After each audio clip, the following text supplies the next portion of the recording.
വിജയിക്കാൻ ഒരു എളുപ്പവഴി നമ്മളെല്ലാവരും എപ്പോഴും അന്വേഷിക്കുന്ന ഒന്നാണ് അല്ലേ? പക്ഷെ ചിലപ്പോൾ അതിന്റെ ഉത്തരം ഒരു കുറുക്കുവഴിയിലല്ല, മറിച്ച് നൂറ്റാണ്ടുകൾ പഴക്കമുള്ളൊരു കവിതയിലായിരിക്കും ഒളിഞ്ഞിരിക്കുന്നത്. അതെ, 19-ാം നൂറ്റാണ്ടിൽ ഹെൻറി വാട്സ്വർത്ത് ലോങ്ഫെല്ലോ എഴുതിയ ഒരു കവിതയില് വിജയത്തിലേക്കുള്ള ഒരു ശക്തമായ വഴികാട്ടിയുണ്ട്. നമുക്കത് നോക്കിയാലോ? അപ്പോ എന്താണ് വിജയത്തിന്റെ ആ രഹസ്യം? നമ്മളെല്ലാവരും എപ്പോഴും ചോദിക്കുന്നൊരു ചോദ്യമാണ് അല്ലേ? അതിന്റെ ഉത്തരം ചിലപ്പോൾ നമ്മൾ വിചാരിക്കുന്നിടത്തൊന്നും ആയിരിക്കില്ല. ചിലപ്പോ വളരെ പണ്ട് എഴുതിയ ഒരു കവിതയിലായിരിക്കും അത് ഒളിഞ്ഞിരിക്കുന്നത്. എന്താണ് ആ രഹസ്യം എന്ന് നമുക്കൊന്ന് നോക്കാം. നമ്മളിൽ പലരും വിജയത്തെ കാണുന്നത് ഒരു ലോട്ടറി അടിക്കുന്നത് പോലെയാണ്. പെട്ടെന്നൊരു ദിവസം ബൂം, എല്ലാം മാറിമറിയുന്നു. ഒരു സഡൻ ഫ്ലൈറ്റ് അല്ലേ? പക്ഷെ യാഥാർത്ഥ്യം അതല്ല. ഈ കവിത നമ്മളോട് പറയുന്നത് വിജയമെന്നത് ഒരു മല കയറുന്നത് പോലെയാണ്. പതുക്കെ ഓരോ ചുവടും ശ്രദ്ധിച്ചു വെച്ച് മുകളിലേക്ക് പോകുന്നൊരു യാത്ര. ഒന്ന് പെട്ടെന്നുള്ള പറക്കലാണ്, മറ്റേത് പതുക്കെയുള്ള കയറ്റവും. ഈ രണ്ടും തമ്മിൽ ആനയും ആടും പോലത്തെ വ്യത്യാസമുണ്ട്. കവിത തുടങ്ങുന്നത് തന്നെ നമ്മുടെ എല്ലാം ഉള്ളിൽ തട്ടുന്ന ഒരു സത്യം പറഞ്ഞുകൊണ്ടാണ്. നമുക്ക് ചിറകുകളില്ല, പറന്നുയരാൻ കഴിയില്ല, എന്നാൽ പതുക്കെ കയറാനും കീഴടക്കാനും കാലുകളുണ്ട്. എന്ത് സിമ്പിളും എന്നാൽ പവർഫുള്ളുമായ വരികളാണിത് അല്ലേ?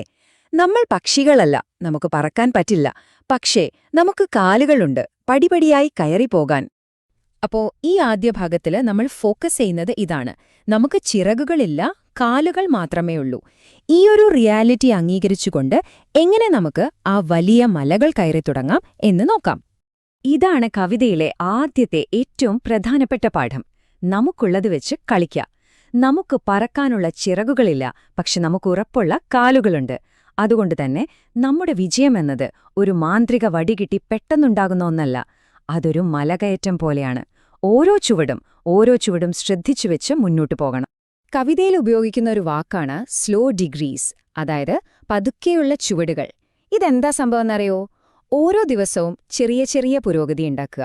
ഇന്നൊരടി വെച്ചാൽ നാളെ മറ്റൊരടി, അങ്ങനെ കുറച്ചായി മുന്നോട്ടു പോയി വലിയ നേട്ടങ്ങൾ സ്വന്തമാക്കുക.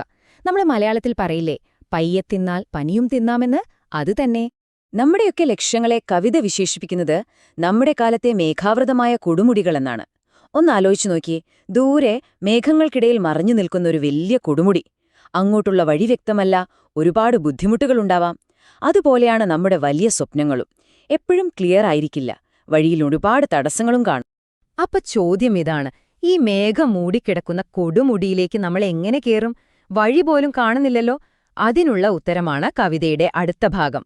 അവിടെയാണ് പിരമിഡിന്റെ കാര്യം വരുന്നത്. ഭയങ്കര വലിയ ലക്ഷ്യങ്ങൾ. ഒറ്റനോട്ടത്തിലൊരു പിരമിഡ് പോലെ തോന്നും, പക്ഷെ ആ പിരമിഡുകൾ വെറും പടവുകൾ മാത്രമാണത്രേ. ഒന്ന് സങ്കൽപ്പിച്ചു നോക്കൂ, നിങ്ങൾ ദൂരെ നിന്ന് ഈജിപ്തിലെ ഒരു വലിയ പിരമിഡ് കാണുന്നു. ഭയങ്കര വലുപ്പമാണ്, ഒറ്റ കല്ലുപോലെ തോന്നാം. ഇതിന്റെ മുകളിൽ എങ്ങനെ കയറുമെന്നോർത്താൽ തര കറങ്ങും. അതുപോലെയാണ് നമ്മുടെ വലിയ ലക്ഷ്യങ്ങളും. ദൂരെ നിന്ന് നോക്കുമ്പോൾ അത് അസാധ്യമായിട്ട് ഭയപ്പെടുത്തുന്നതായിട്ടൊക്കെ തോന്നും. പക്ഷേ നിങ്ങൾ ആ പിരമിഡിന്റെ അടുത്തേക്ക് നടന്നു ചെല്ലുമ്പോൾ എന്ത് സംഭവിക്കും? അപ്പോഴാണ് നിങ്ങൾക്ക് ആ രഹസ്യം മനസ്സിലാവുന്നത്. ഒറ്റക്കല്ല് എന്ന് തോന്നിയ ആ ഭീമാകാരമായ രൂപം സത്യത്തിൽ ആയിരക്കണക്കിന് ചെറിയ പടികൾ ചേർത്ത് വെച്ചതാണ്. അതെ, കവിത പറയുന്നതും അതുതന്നെയാണ്. അടുത്ത് കാണുമ്പോഴും നന്നായി അറിയുമ്പോഴും അവ ഭീമാകാരമായ പടിക്കെട്ടുകൾ മാത്രമാണ്. അപ്പോൾ ഇതാണ് പോയിന്റ്. എത്ര വലിയ വെല്ലുവിളിയാണെങ്കിലും അതിനെ ചെറിയ, നമുക്ക് ചെയ്യാൻ പറ്റുന്ന സ്റ്റെപ്പുകളായി മാറ്റാൻ പറ്റും. നമ്മുടെ കാഴ്ചപ്പാടില് ഒരു ചെറിയ മാറ്റം അത്രേ വേണ്ടൂ. അസാധ്യമെന്ന് തോന്നിയത് സാധ്യമാകും. ഓക്കെ, അപ്പോ വലിയ ലക്ഷ്യത്തെ ചെറിയ സ്റ്റെപ്പുകളാക്കി നമ്മൾ മാറ്റി. ഇനി കയറാൻ തുടങ്ങാം. പക്ഷെ ഒരു പ്രശ്നമുണ്ട്. മുകളിലോട്ടുള്ള വഴി മുഴുവനായി കാണുന്നില്ലല്ലോ. അതെങ്ങനെ ശരിയാകും? കവിതയുടെ അടുത്ത ഭാഗം ഇതിനാണ് ഉത്തരം തരുന്നത്. പർവ്വതങ്ങൾക്ക് വഴികളുണ്ട്, പക്ഷെ അത് കാണണമെങ്കിൽ ഒരൊറ്റ കാര്യമേ ചെയ്യാനുള്ളൂ: കയറി തുടങ്ങണം. വീണ്ടും നമ്മൾ ആ പർവ്വതത്തിന്റെ അടുത്തേക്ക് വരുന്നു. ദൂരെ നിന്ന് നോക്കുമ്പോൾ അതൊരു വലിയ മതില് പോലെയാണ് തോന്നുക. ഒരു വഴിയുമില്ലാത്ത ആകാശത്തിലെ കോട്ടകൾ പോലെ, അല്ലേ?